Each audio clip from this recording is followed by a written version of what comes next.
자, 안녕하세요. 우리 오늘은 고려 경제제도와 산업에 관한 단원인데 두 번째로 산업과 경제활동, 산업과 경제활동이 어떻게 되느냐에 대해서 한번 알아보도록 하겠습니다. 자, 먼저 농업을 볼 건데요. 국가에서는 농민 생활 안정과 재정 확보를 위해서 농업을 크게 장려합니다. 즉 대부분이 농민들이니까 그렇죠.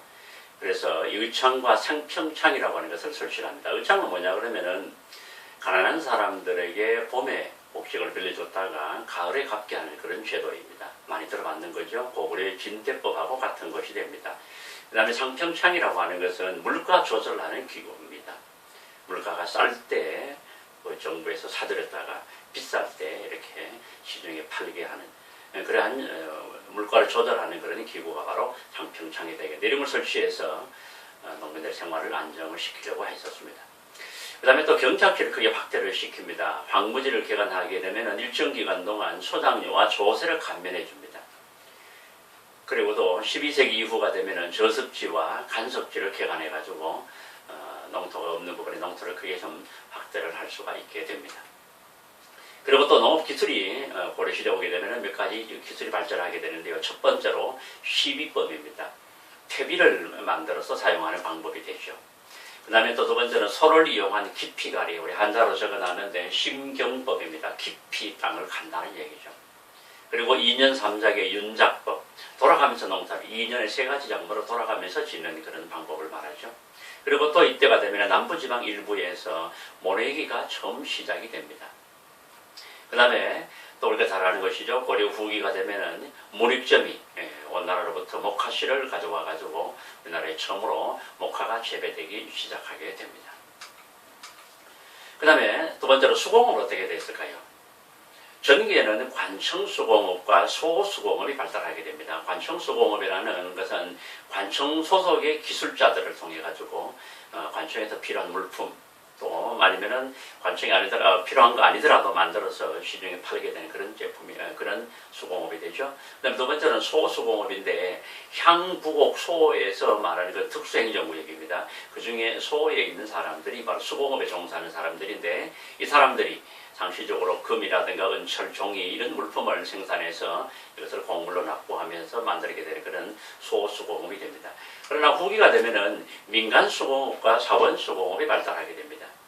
민간수공업은 소규모의 간해수공업 방식으로 모시라든가 그 다음에 삼배 말이죠. 이런 것을 제작하게 되고 그 다음에 사원에서 승려와 사원에 속한 노비들이 배라든가 모시, 귀화 이런 것들을 만들어서 농민들의 생산품과 교환하기도 했죠. 그래서 후기가 되면 민간수공업과 사원수공업도 발달하게 됩니다. 그런데 우리가 착각하면 안 되는 것이 후기가 되면 관청수공업과 소수공업 대신에 민간과 사원이 발달하는 것이 아니고 민간수공업과 사원수공업은 이제 후기에 들어가서 발달하게 된다 이 말이 되죠.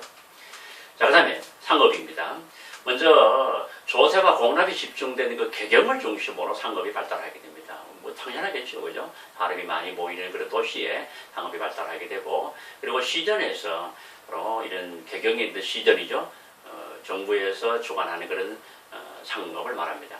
그러니까 상점을 말하죠. 거기에서 관청과 주민들에게 다양한 물건을 판매를 하게 됩니다. 그러면서 이제 개경 주변에 바로 상업이 발달하게 되고요. 그 다음에 여기서 특히 발달했던 상업은 대표적으로 관영상점입니다. 복두점이라는 것은 모자를 말하죠. 모자 판매하는 것, 그 다음에 소적점, 그 다음에 능라 비단을 말합니다. 그 다음에 염, 소금, 이런 그 점, 이런 점을 우리가 가게를, 물건을 파는 가게, 옛날 그 당시에는 물건 만드는 것도 점이라고 불렀습니다. 그래서 이런 점이 상업이 발달하게 됐었습니다. 그리고 지방에서는 관청이나 사원 근처에 이제 상업이 조금 발달하게 됩니다. 오늘 같이 큰 시장은 아니고요. 조금 발달했었고, 그 다음에 해안의 자기 생산지, 특히 전라도 부안이라든가 강진 이런 것이 되겠죠. 거기에서는 해로 운송을 통해서 이러한 것들을 전국에 판매하게 됩니다. 그러면서 지방에도 조금 이런 상업이 좀 발달하게 되죠. 자, 그 다음에 후기가 되면 이러한 활발한 상업 활동으로 시전의 규모가 점점 확대가 됩니다. 좀 전에 말씀드렸지만 시전은 나라에서, 정부에서, 국가에서 만든 그런 상점입니다. 그죠? 거기에서 일반 상인들이 와서 물건을 판매를 하게 되고, 그리고 정부에 여러 가지 많은 또 의무를 다하는 그런 시전을 말했죠. 이 시전의 규모가 점점 확대가 되고, 그 다음에 또 공무를 대납하게 되는 형태가 나타납니다. 그래서 업종별 전문화가 이제 점점 출현하게 되고요. 그 다음에 벌을 축적해서 관리가 되는 그런 상인, 수공업자 등이 또 등장을 하고, 또 후기가 되면은 소금의 전매제가 활발히 이루어지기도 합니다. 그 다음에 고려가 되면 화폐가 발행하게 됩니다. 상품 유통을 위해서 건원중보, 우리나라에 처음으로 만드는 거는 금속화폐라고 그러죠. 건원중보, 그 다음에 사만통보, 이외에도 사만중보, 해동통보 등 이런 중보들이 이런 것이 발달하게 됩니다. 이런 화폐가 만들어졌었고, 그렇긴 하지만은 이 철전이나 동전은 잘 유통되지를 못합니다. 대부분이 왜 유통되지 못하냐 그러면은 대부분이 곡식이라든가 그죠. 그 다음에 옷감 이런 것들을 통해 가지고 물건을 사고 팔고 했기 때문에 화폐가 잘 유통되지는 못했습니다. 그러나 숙종 때가 되면은 개량되는 것은 활구, 은병이라고 하는데 이게 조금 이제 유통을 하게 됩니다. 사진 한번 볼까요? 이런 사진인데요. 이게 이렇게 생기는 건 크지는 않습니다. 이것은 은 한 근으로 만들었다고 합니다. 한 근, 요즘 기로로 하면 600g이죠.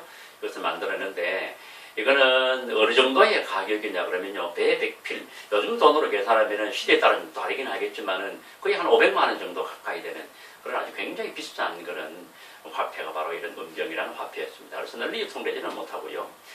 자, 그 다음에 이거 외에도 고려시대가 되면 은 조각을 화폐처럼 사용합니다. 우리 왜 옛날에 사만시대에 덩이쇠 이걸 이제 화폐처럼 사용했듯이 바로 이런 은 조각을 그렇게 사용하기도 했다고 합니다. 그 다음에 원지배를 당하게 되면서 원나라에 집회했던 보초 이게 지배층에서 조금 유통되기도 했다고 합니다. 자, 그 다음에 국제무역도 발달하게 됩니다. 국제무역은 전기는요 안정된 국제관계를 배경으로 대외무역이 조금 발달하게 됩니다. 대표적인 바로 항구가 병난도가 되죠. 무역이 발달했던 대표적인 배경 바로 가까이에 예성강 하구에 있었던 그런 병난도가 바로 고려시대 유명한 국제무역항으로 발달했던 도시가 됩니다. 대표적으로 전기에는요, 송나라와 가장 활발히 이루어지는데 비단이라든가 약재 이런 귀족들의 필수품이 주로 우리나라에 수입이 되고 고려에서 만들었던 종이라든가 인삼 뭐 이런 것들이 수출. 그래서 송나라와 그런 상당히 교류가 활발히 이루어졌을 때였습니다. 그 다음에 유목민족이 있던 거란과 여진족은 모피라든가 말 이런 것들을 우리에게 받고 그 다음에 생필품을 주로 수출하게 됩니다. 여기서 가장 많은 것들은 식량이죠. 그런 것들을 수출하게 되고 그렇습니다. 그 다음에 왜 일본과도 교류를 했었는데 일본에서는 황이라든가 수은 이런 것들을 수입을 하고 인삼이라든가 서적 이런 것들을 수출하게 됩니다. 이 무렵의 인삼은요 일본에서 굉장히 귀하게 팔렸다고 합니다. 어마어마하게 비싸게 팔렸다고 그러죠. 그 다음에 이 무렵 고려에서는 대식국 우리가 아라비아라고 그러는데 이 대식국이 아라비아하고도 무역이 이루어지게 됩니다. 주로 이들과는 향료, 수은 이런 것들을 수입을 하고 고려에 수입을 하게 되는데 이때에 바로 처음으로 고려라는 이름이 대외적으로 알려지게 됩니다. 그래서 지금도 우리나라는 코리아, 이 코리아는 바로 고려를 말하는 것이죠. 이 고려 시대에 우리나라가 알려졌기 때문에 지금도 우리나라를 고려라고 부르고 있습니다. 그리고 후기가 되면은 오랜 시간을 받게 되니까 원과의 무역이 크게 발달하게 됩니다. 자, 오늘 우리 경제 부분의 두 번째 산업의 경제 활동에 관해서 오늘 했습니다. 수고 많았습니다.